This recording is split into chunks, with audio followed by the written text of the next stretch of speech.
कत्ल करें आप और 50 साल के बाद आपके लिए गलती हो गई तो आपकी गलती का खुमियाजा हम क्यों भुगते? शेख मुजीब का ब्रांडेड चोरी करें आप, मानने से इनकार करें आप, मुल्क 2 टुकड़े करें आप और बाद में आपके लिए गलती हो गई। यानी आपकी गलतियों का बंद कमरे में बैठ के जो आप गलतियां करते हैं उसका खुमियाजा कौम क्यों भुगते? सादा सवाल यह है, इसका जवाब आना चाहिए। बड़े आराम से ढीला मुंह करके आप लोग कह देते हैं 10, 20, 25, 30 साल के बाद कि जनाब वो फैसला गलत था, वो नहीं होना चाहिए था। तो वो फैसला जब आप कर रहे होते हैं तो उस वक्त आप क्यों नहीं सोचते? आप कौम को मौका दें, कौम आपसे ज्यादा ज़हीन है, आपसे ज्यादा समझदार है, सिविलियंस को मौका दें मुल्क चलाने का, वो आपसे बेहतर मुल्क चला लेंगे। नाज़रीन, इमरान खान साहब की मुलाकातें ना करवाने पर भी अभी तक अदलिया की गैरत नहीं जागी। हत्ता के तौहीन अदालत की दरखास्तें भी जो दायर की गई वो नहीं सुनी जा रही। इस पे साकिब बशीर साहब ने ट्वीट करके बताया कि जेल मुलाकातों के फैसले पर अमल दरामद ना करने पर दायर तौहीन अदालत की दरखास्तें समाअत के लिए मुकर्रर ना हो सकी। 2 रोज कबल पाकिस्तान तहरीक इंसाफ रहनुमा वकला कायम मकाम चीफ जस्टिस की अदालत में भी गए थे। 1.5 घंटा हाईकोर्ट में रहे ताकि दरखास्तें समाअत के लिए मुकर्रर हो, लेकिन नहीं हुई। शिबली फराज की 3 अप्रैल की दरखास्त वो भी अभी तक समाअत के लिए मुकर्रर नहीं हुई, हालांकि बेतौकीरी अदालती फैसले की ही हुई है। अदालती फैसले जूते की नोक पे अदालत में आप तौहीन अदालत लेकर जाए तो अदालत कहती है तौहीन महसूस ही नहीं हो रही, कोई बात नहीं, खैर है। वैसे कहां पाकिस्तान चला गया और कहां पाकिस्तान की अदलिया चली गई, वकला को इस बारे में सोचना चाहिए। ये एक कार्टून छापा है और ये डॉन ने छापा है कार्टून, ये देखिए आप, ये court orders to meet Imran Khan, ये कोर्ट के ऑर्डर थे इमरान खान साहब से मिलने के, और अडियाला अथॉरिटी ने पीछे खंजर घुमा हुआ उसके अंदर। ये उन्होंने छापा है कि ना ऑर्डर जो है उनके अंदर हम खंजर मार रहे हैं, कोई परवाह नहीं है किसी बात की। और इसके ऊपर सबसे ज्यादा तो अदलिया को परवाह नहीं है कि ये मामला उनके साथ हो क्या रहा है और उनकी बेतौकीरी हो रही है। नाज़रीन, सिंध और पंजाब के दरमियान जो रास्ते हैं उनको बंद किया जा रहा है। खैरपुर के मकाम के ऊपर जो है वो मेन शाहराह बंद कर दी गई है। सिंध और पंजाब के दरमियान ट्रैफिक बंद है। वजह यह है कि जो सिंध के हिस्से का पानी है उसे दरिया सिंध से नहरें निकाल के चोलिस्तान की तरफ ले जाया जा रहा है और वो पानी SIFC के कंट्रोल में चला जाएगा। अब इस पे हलीम आदिल शेख साहब एक बड़ा जुलूस लेकर निकले और वो भी कराची से एक मार्च जा रहा है जो सक्खर की तरफ मूव कर रहा है।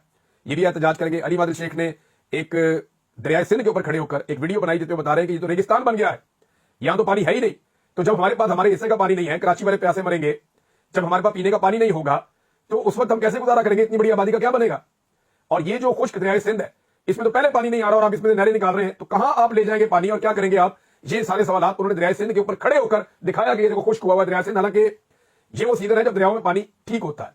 अभी बर्फ पिघलने का आगाज हो गया है और दरिया सिंध के अंदर पानी इस वक्त होना चाहिए था और वो पानी चल रहा होना चाहिए था। हमें तो सर्दियों के अंदर वहां पानी मिल जाता है, क्योंकि मैं मुर्गाबी के शिकार के लिए हम कभी जाते हैं तो दरिया सिंध में ठीक ठाक पानी जो है उसका फ्लो होता है इवन सर्दियों में। लेकिन इस वक्त हालात आपके सामने है, पानी बहुत डेड लेवल पे नीचे चला गया है और इस पे एहतजाज हो रहा है।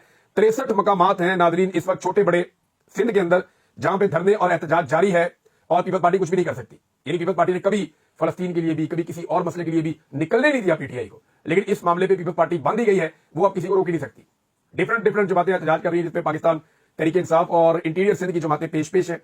और ट्रेन भी एक रोक दी गई है जो सिंध और पंजाब के बीच में मूव कर रही थी। इस ट्रेन को जाना था कराची, लेकिन ये ट्रेन भी रोक दी गई है। ये है नाजरीन इस वक्त वहां सूरत हाल। नाजरीन, एक और खबर आपके पास थी और ये बड़ी इंपॉर्टेंट खबर थी। फाइनेंशियल करप्शन जो इल्जाम लगा था बाबर सलीम सवाती साहब के ऊपर, मैंने आपको पिछले वीलॉग में एक दिन पहले बताया कि वो इल्जाम गलत साबित हो गया है और बाबर सलीम सवाती साहब जो हैं उनके ऊपर करप्शन साबित नहीं हुई, ये काजी अनवर साहब ने कहा है। अब रह गए बाकी 2 रुकन। मैं आपको अपने सोर्स से खबर ये दे देता हूं कि काजी अनवर साहब के बकौल किसी किस्म की कोई करप्शन नहीं की बाबर सलीम सवाती साहब, बल्कि आदम सवाती साहब ने उन पर गलत इल्जाम लगाए। और आदम सवाती साहब जब से जेल से आए हैं एस्टेब्लिशमेंट के बारे में उनका बयानिया बदला हुआ है और उनकी टोन बदली हुई है और वो एक मुख्तलिफ आदमी है। जैसे वो जेल में गए थे वैसे वो बाहर नहीं आए।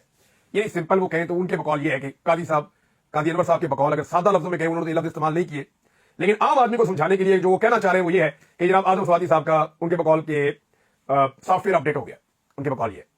लेकिन आदम सवाती साहब की अपनी एक सोच है, वो अब एक नए तरीके से चीजों को देख रहे हैं। वो ये कहते हैं कि बातचीत करनी चाहिए, मुज़ाकरात करने चाहिए, रास्ता निकालना चाहिए, एस्टेब्लिशमेंट के साथ बैठना चाहिए और इमरान खान साहब के लिए कोई छोटा मोटा पैकेज बना के इमरान खान साहब को बाहर निकाले, बाकी चीजें बाद में देखी जाएंगी, वो ये कहते हैं।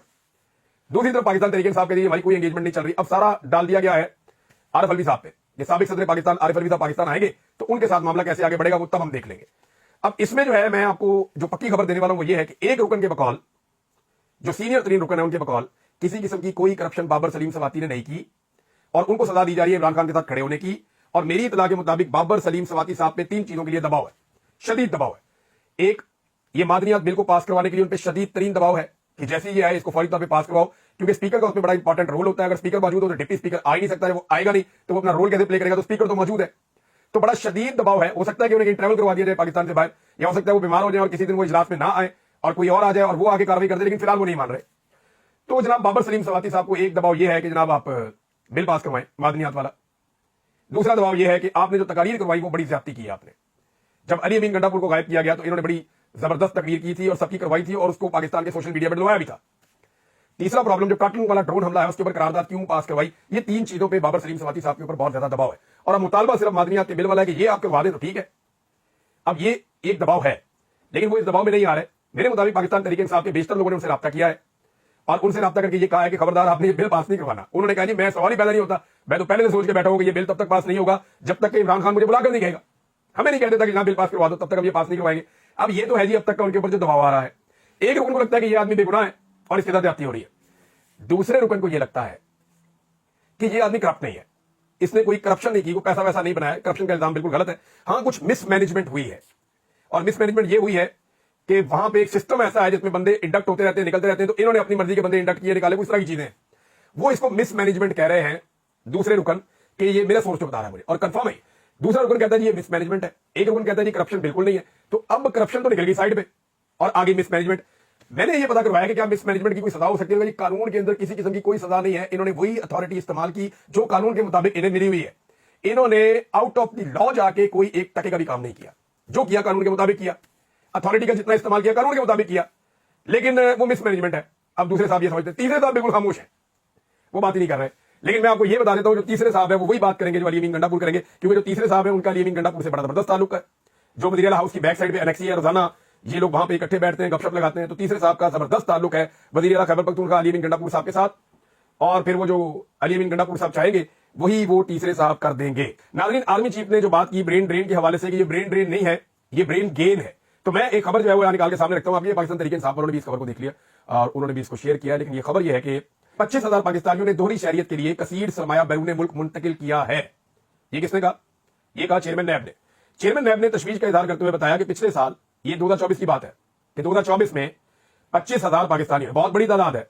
और ये 25,000 पाकिस्तानी वो नहीं है जो वैसे बाहर चले गए, वैसे तो बेशुमार लाखों चले गए। एक साल में 5-5, 10-10 लाख पाकिस्तानी बाहर जा रहा है, वो नहीं है। ये वो है जो कसीर सरमाया लेकर गए, बहुत बड़ा बड़ा पैसा बल्क में लेकर पाकिस्तान से बाहर चले गए। ये 25,000 सरमायाकार हैं। एक बंदा करोड़ों रुपया लेकर बाहर गया है। अंदाजा करें कितने अरबों डॉलर पाकिस्तान के बाहर चले गए।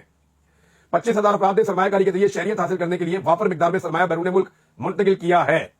उन्होंने इस टैलेंट और सरमाया का बैरून मुल्क मुंतकिली को रोकने की जरूरत पर जोर दिया। बिजनेसमैन ग्रुप के चेयरमैन जुबैर मोतीवाला ने बदनवानी और हरासानी लोगों को पाकिस्तान छोड़ने पर मजबूर करती है, उन्होंने ये कहा। फिर इसके बाद केसीसीआई के सदर मोहम्मद जावेद बुलवानी ने कहा कि पाकिस्तान में कारोबारी माहौल खराब हो चुका है और कई मल्टीनेशनल कंपनियां कराची छोड़कर जा चुकी हैं। और आर्मी चीफ कहते हैं ब्रेन ड्रेन नहीं, ये ब्रेन गेन है। फॉर गॉड से एक तकरीर के लिए आप पूरा नैरेटिव तब्दील ना करें। जो लोग भी आर्मी चीफ की तकरीर देखते हैं या उन्हें पॉइंट्स बनाकर देते हैं, थोड़ा सा दिमाग से काम लें, थोड़ा होश के नाखून लें। या तो आप तकरीर करवाई ना, और सियासी जलसे में तो बिल्कुल नहीं करवानी चाहिए। पॉलिटिकल पार्टी का सियासी जलसा, आपने आर्मी चीफ को उठा के वहां मुतनाज़े बना दिया तकरीर करवा के। और जब तकरीर आपने करवानी थी तो कोई आप जुमले ऐसे लिख कर देते जो हकीकत पे मबनी होते। ये ब्रेन ड्रेन है भाई। लोग पाकिस्तान से जा रहे हैं, पाकिस्तान के कीमती लोग जा रहे हैं जो पाकिस्तान की तरक्की में किरदार अदा कर सकते हैं। ये ब्रेन ड्रेन है, ये ब्रेन गेन नहीं है। 25,000 पाकिस्तानी तो पिछले साल ऐसे गए हैं जो करोड़ों रुपया, अरबों रुपया एक बंदा लेकर पाकिस्तान से बाहर चला गया दोहरी शहरियत के लिए। किसी मुल्क में भी आपको दोहरी शहरियत नहीं मिलती जब तक कि आप मिलियंस ऑफ डॉलर्स इन्वेस्ट नहीं कर देते। ये है नाज़रीन सूरत हाल। अब तक के लिए इतना, अपना ख्याल रखिएगा, अपने चैनल का भी। अल्लाह हाफ़िज़।